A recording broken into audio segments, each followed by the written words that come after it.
आप लोगों को भारतीय इतिहास के कुछ कुछ विषय भाग 1 से हम हड़प्पा सभ्यता के बारे में बताने जा रहे हैं।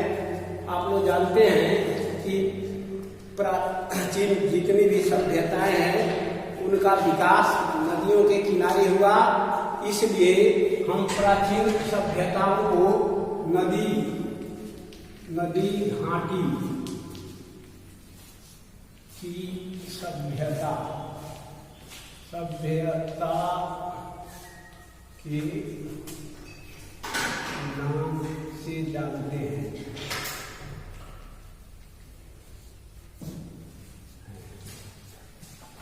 अब हम प्राचीन सभ्यताओं को नदी घाटी सभ्यता के नाम से क्यों जानते हैं? क्योंकि आप सभी जानते हैं कि प्राचीन सभ्यताओं का विकास नदियों के किनारे ही हुआ। इसके कई कारण थे। पहला, मनुष्य की 3 आवश्यकताएं मुख्य हैं, जिसमें पहला है वायु। सांस लेने के लिए हम सभी लोगों को ऑक्सीजन की आवश्यकता होती है। हम ऑक्सीजन के बिना जीवित नहीं रह सकते हैं, इसलिए दूसरी आवश्यकता है जीवन जीने के लिए जल। तो उस समय जल के अन्य साधन लोगों के पास जैसे यह आधुनिक जो साधन है उपलब्ध नहीं थे। लोग जल पीने के लिए नदियों पर ही निर्भर थे। और तीसरा है भोजन। तो भोजन भी आप जानते हैं कि उस समय अभी उतनी व्यापक खेती नहीं होती थी, और जो होती भी थी तो वो अभी नदियों के किनारे ही होती थी, क्योंकि नदियां जो हैं अपने साथ उपजाऊ मिट्टी लाती है और उसमें जो पौधे उगाए जाते हैं वह बिना परिश्रम के अच्छे तरह से उगते हैं। इसलिए प्राचीन सभ्यताओं का विकास नदियों के किनारे हुआ, क्योंकि मनुष्य के जीवन के लिए जो 3 मूलभूत आवश्यकता है, हवा, पानी और भोजन, तीनों नदियों के किनारे उपलब्ध था। और इसलिए 3 सभ्यताओं का विकास एक साथ हुआ। भारत में सिंधु सभ्यता, जिसको हड़प्पा सभ्यता के नाम से जाना जाता है। दूसरी सभ्यता है मेसोपोटामिया की सभ्यता, जिसको दजला फरात की सभ्यता के नाम से जाना जाता है। और तीसरी सभ्यता है रोम की सभ्यता, जिसका विकास राइन नदी के किनारे हुआ। इस तरह से यह तीनों सभ्यताओं का समय काल लगभग 3000 ईसा पूर्व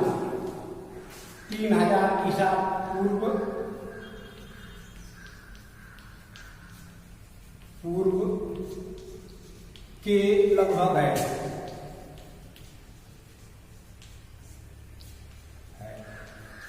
अब यह भी आप लोग नहीं समझ पाते कि ईसवी और ईसा पूर्व में क्या अंतर है। जो घटनाएं ईसा मसीह के जन्म के समय से होती है उस समय से ईसवी चलता है, और उसके पहले की जो घटनाएं हैं उसको ईसा पूर्व कहते हैं। तो यह सब सभ्यताएं ईसा मसीह के जन्म से लगभग 3000 वर्ष पहले की हैं, इसलिए यह सभ्यता बहुत ही प्राचीन है। लेकिन आपको यह जानकर के आश्चर्य होगा कि इतना वर्ष पहले यह जो सिंधु की सभ्यता थी वह ग्रामीण सभ्यता न होकर के एक नगरीय सभ्यता थी। तो आपके मन में एक यह प्रश्न पैदा होगा कि 3000 वर्ष और 2000 यह ईस्वी चल रहा है, इस तरह से 5000 वर्ष पहले इस भारत में एक नगरीय सभ्यता का विकास हुआ था, और वह सभ्यता बहुत ही सुंदर और सुव्यवस्थित थी।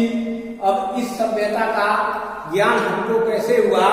तो 1920-21 में पंजाब प्रांत, आप जानते हैं कि आज भी भारत का सबसे कृषि के दृष्टि से धनी प्रांत है पंजाब, और उसको प्राचीन समय में सप्त सिंधु भी कहा जाता था, क्योंकि पंजाब से सिंध और उसकी 7 सहायक नदियां बहती है। आप कई बार देखते हैं नाटक वगैरह में पहले लोग दिखाते हैं कि 7 समुंदर पार, तो 7 समुंदर नहीं है, वही 7 नदियां हैं, सींध, रावी, बेतवा, चिनाब। इन्हीं के किनारे चूंकि यह नदी घाटी सभ्यता था तो इस सभ्यता का विकास हुआ और वहां सड़क बनाने के लिए खुदाई हो रहा था। तो खुदाई करते समय मजदूरों ने जब देखा नीचे मिट्टी कोड़ रहे थे तो एक प्राचीन ईंटें और अन्य चीजें मिली तो वह आश्चर्य में पड़ गए। और उसके बाद सरकार के पुरातत्व विभाग द्वारा, जिसके राल बख्श दास साहनी अध्यक्ष थे, उन्होंने खुदाई कराया तो इससे प्राप्त हुआ कि वह एक बहुत बड़ा नगर मिला जो इसको हड़प्पा में मोहनजोदड़ो के नाम से जाना जाता है। और वह देख करके आप आश्चर्य में पड़ जाएंगे कि उस समय का जो एक यह नगर था वह एक योजनाबद्ध तरीके से बसाया गया था। उस समय ईंटों के मकान बने हुए थे और बीच बीच में कच्ची लेकिन चौड़ी सड़कें बनी थी जो एक दूसरे को कोण पर काटती थी। सड़कों के किनारे जल निकासी के लिए उस समय पक्की नालियां बनी हुई थी और यह जो शहर थे वह योजनाबद्ध तरीके से बनाए गए थे। हम किसी भी मोहल्ले में आसानी से आ जा सकते थे। रो में जो घरे थे वह उन मकानों में सीढ़ियां ऊपर जाने के लिए बनी हुई थी और आप देखेंगे तो उस समय के वह भवन भी आज के आधुनिक भवनों से एकदम मिलते जुलते थे और एक तरह से उस समय की सभ्यता हमारे आधुनिक सभ्यता से भी उस मामले में उत्कृष्ट थी। और उस समय के सभ्यता और लोगों के जो रहन सहन और जीवन स्तर था उसके बारे में हमें खुदाई से जो भवने के ईंटें और लोगों की अस्थियां जो उसमें नीचे दबी हुई थी या अन्य वस्तुएं जो प्राप्त हुई है उससे हमारे पुरातत्वविद उस समय के लोगों के बारे में पता लगाते हैं और इस तरह से एक निष्कर्ष पर पहुंचते हैं कि उस समय लोगों का जीवन स्तर कैसा था, वह किस पर निर्भर थे। तो इस सभ्यता में मुख्य रूप से खेती पर आधारित यह सभ्यता थी और आरंभ में खेती जो थी वहाँ विकसित तरीके से होती थी और लोग खेत जोतने के लिए, क्योंकि हड्डियां जो प्राप्त हुई है उससे यह अवशेष मिला है कि बैल जो है उसको बिरसप उस समय कहा जाता था। तो लोग खेतों को जोतने के लिए बिरसप रखते थे और उससे खेतों की जुताई करते थे। और उस समय कई जानवर मिले हैं जैसे बड़ा, भेड़, बकरी, भैंस, इनकी हड्डियां प्राप्त हुई है। इससे इन जानवरों के बारे में लोगों ने अनुमान लगाया है, हमारे पुरातत्वविदों ने, कि उस समय के लोग भेड़, बकरी, भैंस, सुअर आदि पालते थे।